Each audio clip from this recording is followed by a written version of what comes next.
सर्दियाँ एक किस्म का हौवा है, शायद इसलिए क्योंकि हमें लगता है कि नवजात शिशु बहुत ही एक नाजुक सा क्रिएशन है।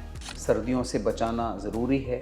गर्मियों से बचाने का कोई नहीं, हम नहीं सोचते, पर नहीं। सर्दियों के बारे में बहुत ही ज़्यादा इमोशंस जुड़े हैं। 25 डिग्री जब रूम टेम्परेचर 25 से नीचे आना शुरू होता है तो चेंजेस शुरू हो जाते हैं। उसमें सबसे पहले क्लोथिंग, कपड़े क्या पहनाए जाएं, तो उसका बड़ा बेसिक सा रूल होता है, 1 लेयर मोर देन दी मदर्स रिक्वायर। सबसे पहला लेयर जो बच्चे के शरीर के कांटेक्ट में आएगा वो कॉटन ही हो। एक्सट्रीम विंटर हो तो भी पहला जुराब जो होगा कॉटन का होगा, उसके बाद में आप दूसरा कॉटन जुराब पहना दें या वूलन पहना दें। एक्सट्रीम विंटर में सर पे भी पहली कैप जो होगी वो कॉटन की होगी, उसके बाद वूलन कैप पहनाएं if required. And also use humidifier, क्योंकि हीटर ने जो है हवा को ड्राई कर देना है और उससे बच्चे का नाक बंद हो जाएगा, बच्चे के गले में भी इरिटेशन हो जाएगा। तो ऐसे में ह्यूमिडिफायर का इस्तेमाल करके उस कमरे की ह्यूमिडिटी को रेस्टोर करना है। छोटे बच्चों को, 6 महीने से कम बच्चों को बाथरूम की बजाय कमरे में नहलाइए। कमरे को पहले अच्छी तरह गर्म कर लें और वहाँ नहलाइए। सो तेल, मलाई, दूध, घी यूनिफॉर्मली, वो कोई भी तेल हो, वेदर वो बादाम रोगन हो, कोकोनट ऑयल हो या लाल तेल हो या एवोकाडो ऑयल हो या ऑलिव ऑयल हो, they are all considered uniformly harmful बच्चे की स्किन के लिए। सेहतनामा देख रहे सभी दर्शकों का स्वागत। सेहतनामा के बहुत सारे वीडियोस जो न्यू पेरेंट्स हैं, न्यू मॉम्स हैं, उनके लिए बहुत मददगार साबित हो रहे हैं। बहुत सारे कमेंट्स आप लोग कर रहे हैं और हमें लगता है कि हम इसलिए सोचते हैं कि कुछ ना कुछ ऐसे टॉपिक्स पर हम वीडियोस बनाएं जो आपके लिए हेल्पफुल हो सके। न्यूबॉर्न विंटर केयर पर ऑलरेडी एक वीडियो आप चैनल में देख रहे हैं, नहीं देखी तो देख सकते हैं, डिस्क्रिप्शन में उसका लिंक दिया हुआ है। लेकिन आज एक बार फिर हम सर्दियों में किस तरह से जो बच्चे अब नवंबर में, दिसंबर में, अक्टूबर में या जनवरी फरवरी में पैदा हो रहे हैं, उनकी किस तरह से देखभाल की जानी चाहिए, जो कि कुछ दिनों के हैं, कुछ हफ्तों के हैं या कुछ महीनों के, ताकि उन्हें हम सर्दी से बचा सकें। किन बातों का ख्याल रखना चाहिए, विस्तार से इस पर बात करेंगे। Senior paediatrician doctor Mahesh Hiranandani ji हमारे साथ हैं। बहुत सारे वीडियोस उनके सेहतनामा में आप देख सकते हैं और मुझे लगता है बहुत मददगार उनके वीडियोस साबित हो रहे हैं पेरेंट्स के लिए, क्योंकि हम जो कमेंट्स आप करते हैं उससे अंदाज़ा ये लगा सकते हैं हमारे वीडियोस आपको कैसे लगते हैं। ज़रूर कमेंट करिए अगर आप देख रहे हैं उसे। आज बात सर्दियों में किस तरह से जो नवजात बच्चे उनकी देखभाल की जाए। Welcome sir. बहुत सारी वीडियोस और स्पेशली मैं जो हमारे दर्शक हैं उनको रिकमेंड करना चाहूँगी। हमने एक फीवर पर आपके साथ ऑलरेडी एक बहुत अच्छी वीडियो, बच्चों में, छोटे बच्चों में बुखार किस तरह से हैंडल किया जाना चाहिए, उसका भी डिस्क्रिप्शन में लिंक दिया हुआ है, आप वो भी देख सकते हैं। लेकिन आज बात हम न्यूबॉर्न केयर पे हमने एक आपके साथ वीडियो बनाया था जो कि लाखों लोगों ने देखा है और बहुत पसंद भी किया हुआ है, बहुत अच्छे कमेंट्स हैं उसमें। लेकिन सर्दियों में खासकर बड़ी चिंता होती है, जो बच्चे अब पैदा हो रहे हैं या कुछ दिनों के, हफ्ते या कुछ महीनों के हैं, कि उनके पेरेंट्स डरे होते हैं कि इनको सर्दी से कैसे बचाई जाए। सो आज वो बताइए कि किस तरह से उनकी देखभाल करनी चाहिए। सबसे पहले सर्दियाँ आ रही हैं और सर्दियाँ एक किस्म का हौवा है हिंदुस्तानी पेरेंट्स के लिए, क्योंकि गर्मी यहाँ बहुत हम लोग झेलते हैं ना, हाँ, शायद इस वजह से। जबकि एटलीस्ट अब नॉर्थ इंडिया में जहाँ हम हैं इतनी ज़्यादा सर्दी अब हो भी नहीं रही, पर सर्दियों का हौवा रहता है। क्योंकि शायद इसलिए क्योंकि हमें लगता है कि नवजात शिशु बहुत ही एक नाजुक सा क्रिएशन है और उसे सर्दियों से बचाना ज़रूरी है। गर्मियों से बचाने का कोई नहीं, हम नहीं सोचते, पर सर्दियों के बारे में बहुत ही ज़्यादा इमोशंस जुड़े हैं। तो ये सवाल आने शुरू हो जाते हैं अक्टूबर के महीने से और मैं ओपीडी में देखना शुरू करता हूँ कि पेरेंट्स बच्चों को काफ़ी सारे कपड़े लाद के ला रहे होते हैं अक्टूबर के महीने से, जबकि वो खुद अपने रूटीन कपड़ों में ही होते हैं जो कि उन्होंने जुलाई अगस्त में पहन रखे हैं। और रूम टेम्परेचर्स भी उस वक़्त एसी चलने के बावजूद भी 26-27 डिग्री के होते हैं। तो यस, एज ए रूल हमारे कल्चर में, हमारी सभ्यता में सर्दी को बहुत ही ज़्यादा हौवा माना गया है और जो हमारी प्रैक्टिसेस हैं वो भी सब उसी के मुताबिक होती हैं। तो सबसे पहले बात कर ली जाए कि सर्दी मतलब क्या क्या रूम टेम्परेचर है जो कि बच्चे के लिए थोड़ा सा डिफरेंट है एज़ कंपेयर टू गर्मी। वैसे अगर देखा जाए सारा साल हम वही एटमॉस्फेयर अपने कमरों में बनाए रखते हैं एसी का इस्तेमाल करके, और जिसमें हम सेट टेम्परेचर 25 रखते हैं और कई पेरेंट्स तो 20 भी रखते हैं। तो 25 से 20 जो टेम्परेचर होता है, ये टेम्परेचर होता है मोस्ट ऑफ द टाइम जब चेंजिंग सीजन्स होते हैं। मान लीजिए अक्टूबर के महीने में रूम टेम्परेचर बिना एसी के हम 20 से 25 डिग्री मान के चलेंगे अर्ली मॉर्निंग से लेके शाम तक। नवंबर के महीने में यही टेम्परेचर चला जाएगा 20 के आसपास, और दिसंबर में यही टेम्परेचर चला जाएगा 16-17 के आसपास, उससे कम नहीं होता। बहुत सालों पहले जब बाहर के टेम्परेचर 4, 5, 6, 3, 2 चले जाते थे तो उस टाइम रूम टेम्परेचर 8, 9, 10 हुआ करता था, बिल्कुल coldest part of the day में। सो जब हमने सर्दियां बना रखी हैं सारे साल एसी का इस्तेमाल करते हुए, तो ऐसा क्या ड्रास्टिक हो रहा है? कुछ ऐसा ड्रास्टिक नहीं हो रहा है। पर जिनके घरों में एसी नहीं है, अगर एक हाँ। लार्जर जो हमारी आम पब्लिक है उनकी बात की जाए, जो हाँ। शायद कूलर में हैं हाँ। या पंखों से गुजारा बिल्कुल। कर रहे हैं, उनकी भी हम बात करेंगे। क्योंकि गर्मियों का हवा नहीं है ना। कभी भी कोई माँ बाप आके ये नहीं कहता मुझसे कि गर्मियों से कैसे बचाएं, सर्दियों से ही बचाना चाहते हैं। जबकि गर्मियां पूरे साल होती हैं, 9 महीने गर्मियां ही गर्मियां हैं, और टेम्परेचर्स 37, 40, 42 डिग्री जाते हैं। जब रूम टेम्परेचर्स भी जब हम देखते हैं तो 32, 33, 36 होता है, और उसमें बच्चा जो है फैन में पड़ा है, बच्चे के सर पे पसीना है, बच्चा गर्म है। तो उस टाइम हम गर्मी के बारे में नहीं सोच रहे, ये हवा सिर्फ सर्दी का है। तो यस, 25 डिग्री जब रूम टेम्परेचर 25 से नीचे आना शुरू होता है तो चेंजेस शुरू हो जाते हैं। उसमें सबसे पहले क्लोथिंग, कपड़े क्या पहनाए जाएं, तो उसका बड़ा बेसिक सा रूल होता है जो कि कोई भी डॉक्टर आपको बताएगा कि 1 layer more than the mother's requirement. तो नॉर्मल गर्मियों में भी हम कहते हैं कि भाई एक बनियान पहनाएं या कॉटन की टी शर्ट, उसके ऊपर एक और कॉटन की टी शर्ट पहना दें और कॉटन में रैप करें। सबसे पहला लेयर जो बच्चे के शरीर के कांटेक्ट में आएगा वो कॉटन ही हो, चाहे वो सर्दी हो। हाँ, फ्लीस ना हो, एक्रिलिक ना हो, सिंथेटिक ना हो, वूल ना हो, क्योंकि ब्रीदेबल फैब्रिक, जो फैब्रिक सांस ले रहा हो, जो फैब्रिक ठंडा हो, जो फैब्रिक एलर्जी ना करे, that should be the first layer coming in contact. तो जो वार्मर पहना देते हैं पहली लेयर, वो नहीं करनी है, वो भी गलत है। आपने पहले कॉटन की एक कॉटन की लेयर पहनानी है, Yes. उसके बाद आपने वार्मर उसके बाद आप वार्मर पहना दें, so that at least warmer direct contact में ना आए, रैशेस ना बने। And it makes sense. इसमें कुछ नहीं है कि भाई कंपनियों ने वार्मर बनाया तो आप वार्मर क्यों नहीं पहनाने देना चाहते। I am trying to tell you, simplify करनी है चीज़ की, पहना दीजिए, फिर रैश होगा तो फिर आप उसका ट्रीटमेंट लेने आएंगे। तो best is to avoid that. Science everywhere, सारी बॉडीज कहती हैं ब्रीदेबल लेयर पहला लेयर होना चाहिए। राइट। जैसे ही टेम्परेचर्स चेंज होते हैं नवंबर के महीने में, early part of the day में, later part of the day में, तो उस टाइम आप एक एडिशनल लेयर पहना दें, क्योंकि उस वक्त इवन एडल्ट्स जो मॉर्निंग वॉक करने जाते हैं वो भी फुल स्लीव्स की टी शर्ट पहन के जाते हैं। तो बच्चे का भी लाजमी है आप एक एक्स्ट्रा लेयर दे दें। Late in the evening also the same. Wraps भी आप हमेशा कॉटन के रैप्स इस्तेमाल करें। जब बहुत ज़्यादा सर्दी बढ़ जाती है तब हम एक्रिलिक या वुलन रैप्स लें, बट उसके अंदर जो खिलाफ हो, जो कवर हो, वो कॉटन का हो। It is always good. तो जो आप कंबल बच्चे को दे रहे हैं या रजाई कुछ भी उड़ा रहे हैं, कॉटन का उसमें कॉटन का कवर होना चाहिए, सो दैट वो डायरेक्ट कांटेक्ट में ना आए, क्योंकि फेस पे तो आएगा हाँ। ही, भले बच्चे ने कपड़े हाथ हाथ है, पे आएगा पैर ही। हैं, हाँ। Yes. तो लेट्स बी जेंटल कि फर्स्ट लेयर जो बॉडी के कांटेक्ट में आएगा वो जेंटल लेयर हो, that is the cotton layer. ठीक है। Layering is always important. कई पेरेंट्स कहते हैं एक बनियान पहना रखी है और ऊपर एक मोटा सा फ्लीस का दे रखा है। एक्सट्रीम विंटर में 2 लेयर। जैसे ही वो कॉटन का लेयर ऊपर उठा, बच्चे की सारी बॉडी एक्सपोज हो रही है, उसका क्या फायदा।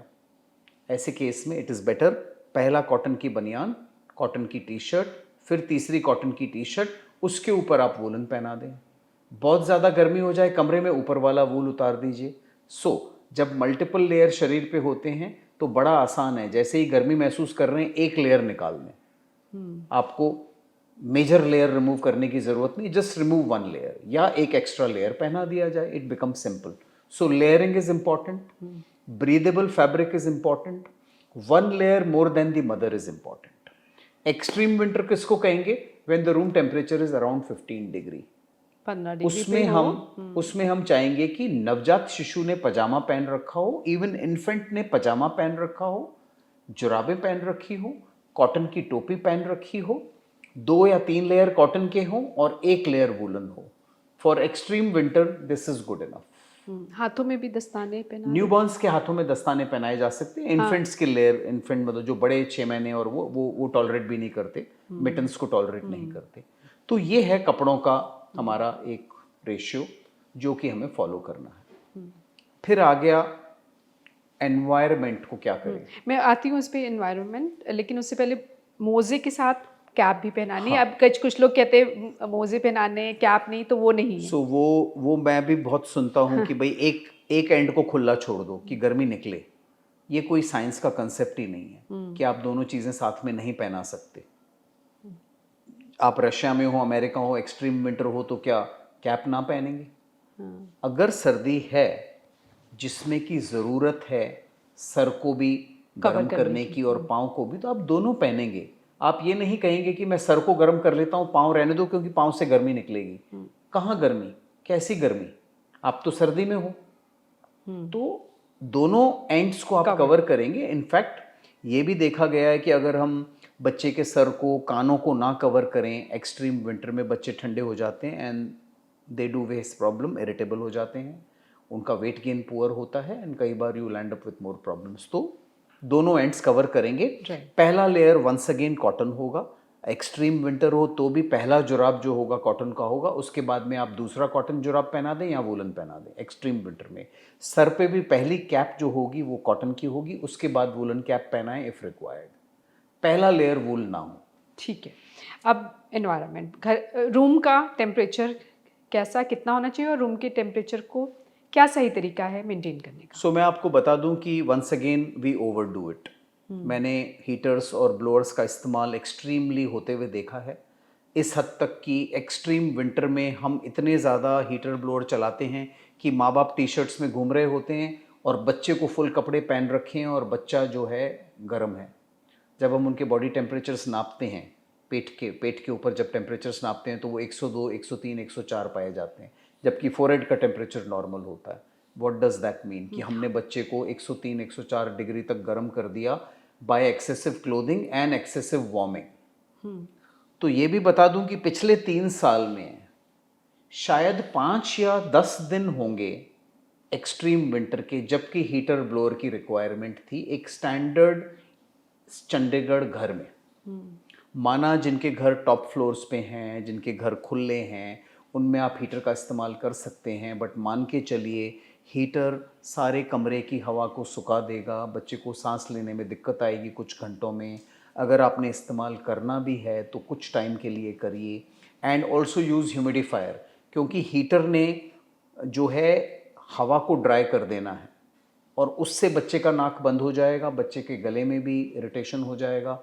तो ऐसे में ह्यूमिडिफायर का इस्तेमाल करके उस कमरे की ह्यूमिडिटी को रेस्टोर करना है। वो कहते हैं पतीले में पानी डाल के रख दो, वो भी उससे किया जा सकता है? नहीं, उससे कुछ नहीं होता। मतलब जब तक वो पानी बॉयल होके स्टीम रिलीज नहीं करेगा तब तक कुछ नहीं बनने वाला। सो या तो कोल्ड मिस्ट हो या ह्यूमिडिफायर, दैट मीन स्टीमर हो जो स्टीम छोड़ रहा है, वो ही एक ह्यूमिडिटी को रेस्टोर कर पाएगा। ह्यूमिडिटी बढ़ा देने से भी प्रॉब्लम है, बिकॉज ह्यूमिडिटी जब हम कमरे की बढ़ा देते हैं तो वायरसेस और बैक्टीरिया भी ज़्यादा पनपते हैं।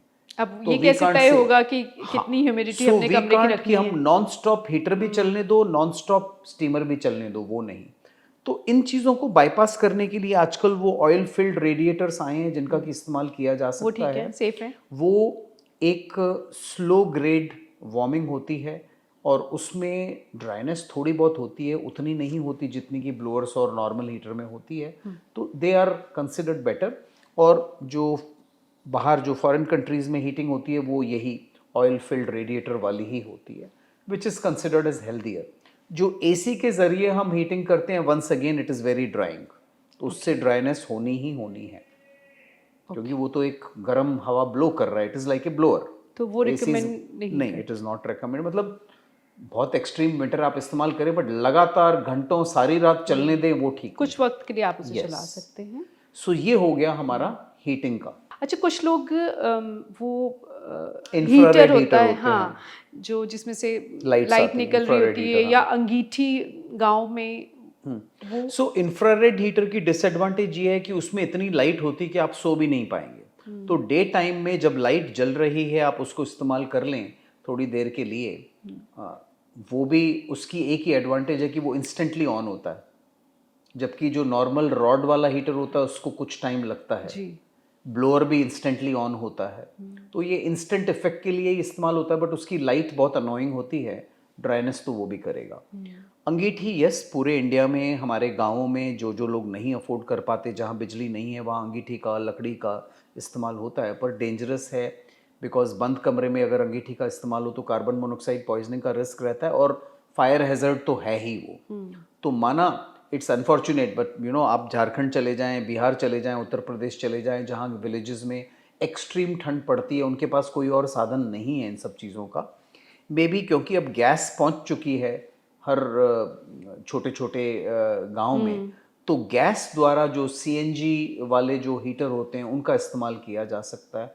वंस अगेन एक्सप्लोजन हैजर्ड तो वो भी है, तो हाँ, वो भी सेफ चीज़ें ही खतरनाक इस्तेमाल तो वो करनी भी है, हैं। बिल्कुल। अच्छा, वो कहते हैं कि आप गरम खौलता हुआ पानी आप रख दीजिए, उससे भी कुछ गरम हो जाता है कमरा। नहीं, कितनी देर होगा? कितनी देर होगा? हाँ। इतनी सर्दी में कितनी देर वो गर्म कर लेगा? Not practical. राइट। अब इन छोटे बच्चों को जो अभी पैदा हुए हैं, कुछ दिन, कुछ महीने या कुछ हफ्तों के हैं, उनको नहलाना और इनकी मालिश करनी, बिल्कुल। धूप में कुछ देर लेके जाना, कई बार दादी नानी धूप में उनको मालिश कर रही होती है कि अभी तो ठंड तो है पर धूप भी है।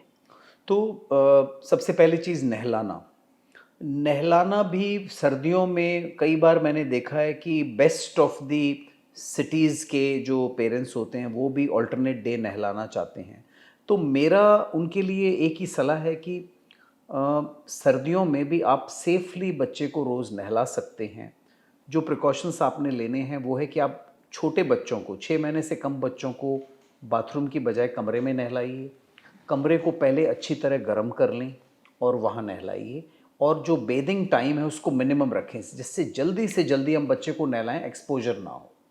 पानी बहुत गर्म भी नहीं और होना पानी चाहिए। जो है अच्छा खासा ल्यूकवार्म वाटर होना चाहिए, जिसमें कि जब एडल्ट अपनी कोहनी डाले तो उसको किसी भी किस्म की सिरहन ना हो और उसको अच्छी नाइस वार्म फीलिंग आए। दैट इज कंसिडर्ड एज वो appropriate temperature which is 32 degree. ठीक है, ऐसे हम तो चेक कर हाँ, सकते हैं। ऐसे चेक करते हैं। Duration of bath should be as short as possible. उसको एलोबरेट ना करिए, फटाफट नहलाइए, फटाफट कवर करिए दोबारा, एंड देन एक बार नहला दिया तो ग्रेडेड तरीके से आप हीटर और ब्लोअर बंद कर दीजिए, बिकॉज नहलाते वक्त हम कमरे को ज़्यादा गर्म कर देते हैं। जो 6 महीने से बड़े बच्चे हैं या साल से बड़े बच्चे हैं उनको आप बाथरूम में नहलाएंगे, आई थिंक आजकल फैसिलिटीज़ हैं, बाथरूम को भी आप गर्म कर सकते हैं और गर्म पानी से बच्चे को नहला के क्विकली शॉर्ट बाथ्स, बट नहलाएं हर रोज़। अब आ गया मसाज। हाँ, नहीं, इससे पहले हर रोज कई बार नहीं नहलाते, स्पॉन्ज करते हैं, वो ठीक है? Sponge is not equal to bathing. मतलब हम कहें कि स्पॉन्जिंग से भी आप उतनी ही सफाई अचीव कर पाएंगे, बेदिंग जितनी नहीं होती। बट यस, अगर आपको लगता है कि बहुत एक्सट्रीम ठंड है आज और उसमें बच्चे के कपड़े उतारना भी मुश्किल है इतनी देर, तो आप स्पॉन्ज करिए, but it has to be a thorough sponge. But at least फिर आप ये ना कहें कि मैं 3 दिन स्पॉन्ज करके चौथे दिन नहलाऊंगा। आप नहला सकते हैं, ऐसी कोई बात नहीं है। लोग कश्मीर में, रशिया में, अमेरिका में हर जगह नहलाते हैं, कोई ऐसी बात नहीं। नेक्स्ट आ गया मसाज। मसाज। अब मसाज से इतने इमोशंस जुड़े हैं, और समहाउ जब भी मैंने मसाज के बारे में बात की है इस प्रोग्राम के माध्यम से, लोग बड़े इमोशनल हो गए हैं कि क्यों मैं मसाज के इतना खिलाफ हूँ। मैं फिर बता दूं उनको कि मैं मसाज के खिलाफ नहीं हूँ।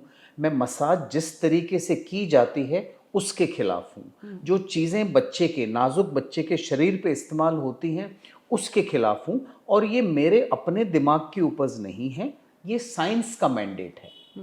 मसाज बहुत अच्छी है बच्चे के लिए, बच्चे के ब्रेन डेवलपमेंट के लिए, बच्चे के ग्रोथ के लिए, बच्चे की इमोशनल बॉन्डिंग के लिए, उसकी मदर के साथ, उसकी केयर टेकर के साथ। यहाँ पर प्रचलन है मसाज वाली बाहर से बुलाई जाएगी जो कि बच्चे की मसाज करेगी। तो इसमें हम बॉन्डिंग किसके बीच में चाहते हैं, मसाज वाली के बीच और बच्चे के बीच? या माँ और बच्चे के बीच। Number 2, hygiene is a big concern. क्यों नहीं हमारी माएँ और दादियाँ नानियाँ एक नाजुक बच्चे को अपने साफ हाथों से मसाज कर सकते हैं। तीसरी चीज़, आप शरीर पे क्या लगाना चाहते हाँ। हैं। सो तेल, मलाई, दूध, घी, यूनिफॉर्मली वो कोई भी तेल हो, वेदर वो बादाम रोगन हो, कोकोनट ऑयल हो, या लाल तेल हो, या एवोकाडो ऑयल हो, या ऑलिव ऑयल हो, they are all considered uniformly harmful बच्चे की स्किन के लिए। आप किसी भी स्किन स्पेशलिस्ट के पास चले जाएं, पूछिए क्या ऑयल बच्चे की चमड़ी के लिए अच्छा होता है। नहीं होता। हमारी कंट्री को छोड़कर मोस्ट एडवांस कंट्रीज किसी भी किस्म की ऑयल मसाज नहीं करते। नारियल का तेल भी नहीं? नहीं नारियल का करते तेल। क्योंकि नहीं, वो भी नहीं करते because it is not considered appropriate. और सो व्हाट इज़ अप्रोप्रिएट। हाँ। दूसरी चीज़, आप मसाज कर रहे हैं और मसाज के बाद नहला रहे हैं और उम्मीद रख रहे हैं कि जो मैंने मसाज की उससे बच्चे के शरीर का मॉइस्चराइजेशन हो गया। वो कैसे हो सकता है? नहलाने के बाद तो सब कुछ चला गया नाली में। तो इससे बेटर है सिंप्लीफाई द प्रोसेस। आपने बच्चे के स्किन को मॉइस्चराइज करना है, नहलाने के बाद कोई भी जेंटल बेबी क्रीम या लोशन से एक जेंटल मसाज 1-2 मिनट के अंदर उसके शरीर की कर दीजिए। उसके results will be far better. आपके बच्चे की चमड़ी soft, supple, baby like skin होगी without creating complications of acne, rashes, injuries. So finally massage के बारे में once again, to take care of all your emotional needs, massage is good. It has to be done after bath on a slightly damp, हल्की सी चमड़ी में नमी हो पानी की। उसके बाद कोई भी जेंटल अप्रूव्ड बेबी लोशन या बेबी क्रीम लगाएं and be gentle to the baby. This is safe, this ghee, is approved. कुछ लोग घी का इस्तेमाल दिस करते हैं, इज वो आप अप्रूव्ड। पहले भी कह चुके हैं कि मैं बिल्कुल नहीं 1000 करना बार है। उस चीज को नेगेट कर चुका हूं, पर अगर साइंस पे हमें विश्वास ही नहीं है फिर तो हमें इन सब डिस्कशंस का कोई फायदा ही नहीं। विंटर एक ऐसा सीजन है जिसमें कि हमने अपने वातावरण को गर्म करना ही करना है बिकॉज वी ओवरडू इट। तो ऐसे में और प्लस बच्चे को प्यास लग नहीं रही और दूसरी तरफ से हीटर ब्लोअर बच्चे के शरीर के पानी को सोख रहे हैं, तो चांसेस हैं कि विंटर के दौरान बच्चे ने अपनी वाटर इनटेक कम कर देनी है। 6 महीने तक तो आप breast feeding breast milk recommend करते पर हैं। माँ पानी कम पी रही है for the same reason, because उसको प्यास नहीं लग रही। तो मेरी सलाह उन माओं को यही होती है कि विंटर हो या समर हो, आपने 20 से 22 ग्लास लिक्विड पीना ही पीना। आप ना पसंद हो तो भी अपने बच्चे के लिए पीना। जो 6 महीने से बड़े बच्चे हैं उनको मैं कहता हूँ कि याद रखिए, खुद भी एक आदत डालिए खुद भी कि आप जब पानी पी रहे हो तो बच्चे को भी पानी ऑफर करें, कोकोनट वाटर ऑफर करें। और जब हम हीटर ब्लोअर चला रहे होते हैं तो आपका मुंह वैसे ही सूख रहा होता है, ट्राई टू टेक। नहीं लेंगे तो डिहाइड्रेटेड महसूस करेंगे, बच्चा यूरिन कम करेगा, इरिटेबल हो जाएगा, गर्म हो जाएगा, टेम्परेचर रिपोर्ट हो जाएगा, आप डॉक्टर के पास पहुंच जाएंगे कि बच्चे का शरीर गर्म लग रहा है, ये तो इसको फीवर हो गया। फ्लूइड इनटेक को मेंटेन करना है। खाने की बात आ गई जहाँ तक, विंटर में बहुत सारी नई नई चीज़ें आती हैं और बहुत सारी बड़ी एक्साइटिंग सी चीज़ें होती हैं, जिसमें कि सब्जी के उसमें आपकी गोभी आती है, गाजर है, मटर है, सरसों का सूप्स साग बनते है। हैं, हाँ। तो इसमें एक्सपोज करना है अपने बच्चों को ये सब सब्जियां। एंड हम सब लोग इन सारी सब्जियों का इंतज़ार करते हैं सारा साल, जब विंटर आती है तो उनको भी हमने हैबिट में डालना है कि ये सब्जियां अच्छी हैं। 6 महीने से हाँ, ऊपर के बच्चों को। Because you know colour of the vegetable as well as texture, winter vegetable हो या समर हो, उनके न्यूट्रिएंट, माइक्रो न्यूट्रिएंट में ज़मीन आसमान का फ़र्क होता है।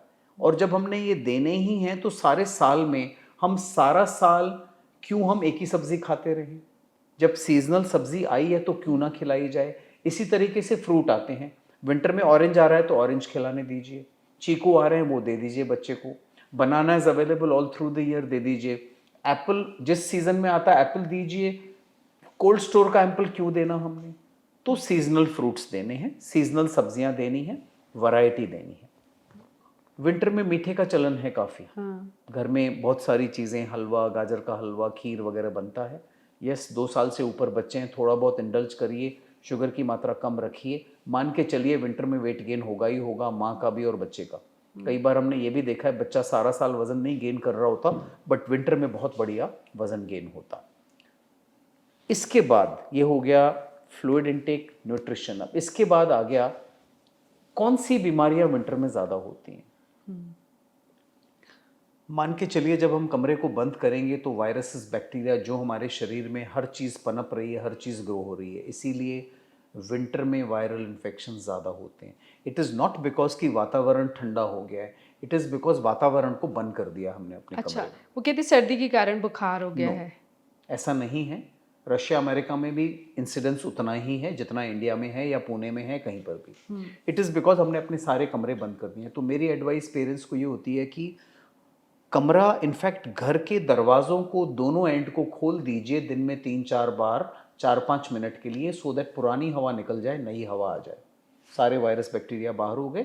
कुछ घंटों के बाद में दोबारा ये प्रोसेस करें, उससे आप रिसाइकलिंग करेंगे हवा की।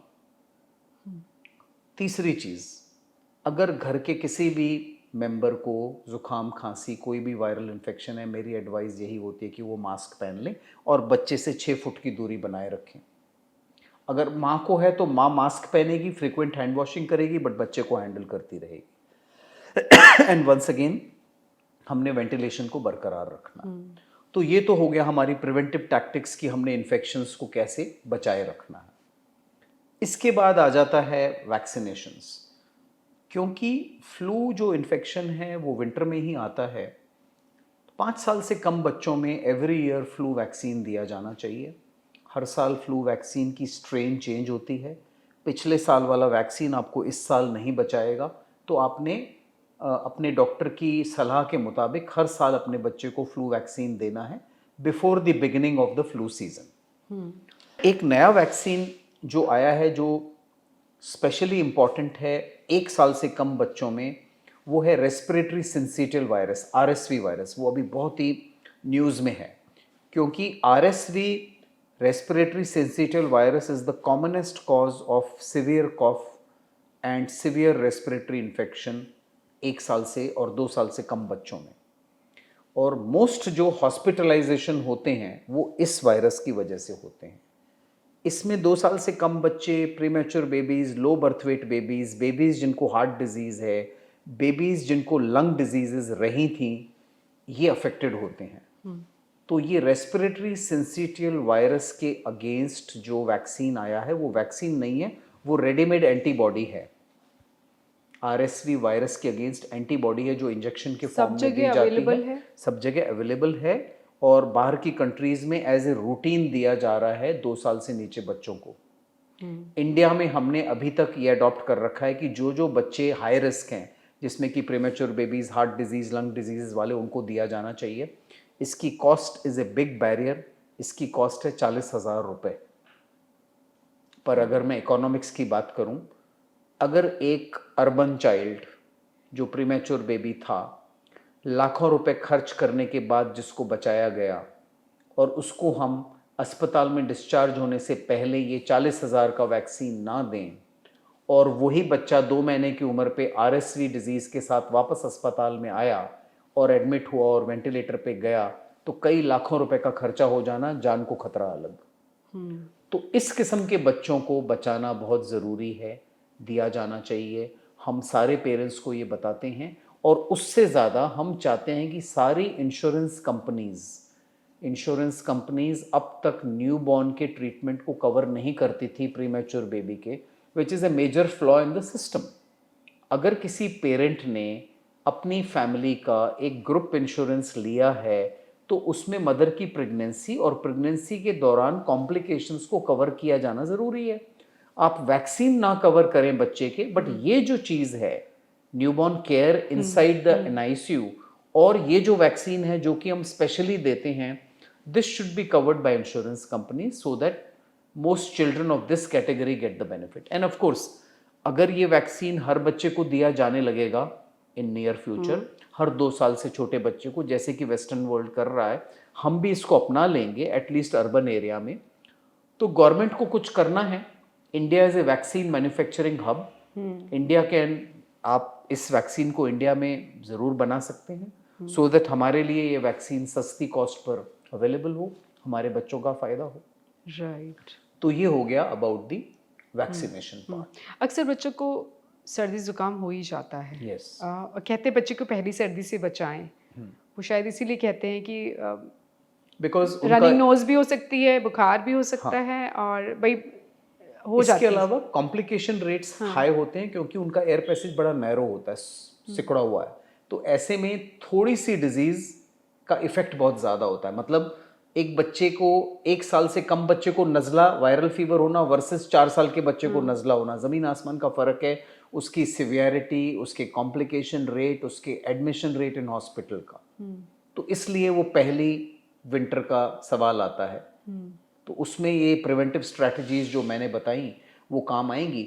बाकी लोग इम्यून बूस्टर्स ढूंढते रहते हैं कि भाई क्या है जिससे मेरे बच्चे की इम्यूनिटी बेटर हो। तो यस, इम्यूनिटी बेटर होती है एक बढ़िया खुराक से, एक बढ़िया एनवायरनमेंट, क्लीन स्टराइल एनवायरनमेंट से, एप्रोप्रिएट वैक्सीनेशन से, end of course the routine hygiene of the baby. ये 4 कंपोनेंट होते हैं ऑफ इम्यूनिटी। और सर्दी जुकाम हो जाए बच्चे को, सर्दी छोटे जुकाम बच्चे को, वायरल तो इन्फेक्शंस होने ही होने हैं।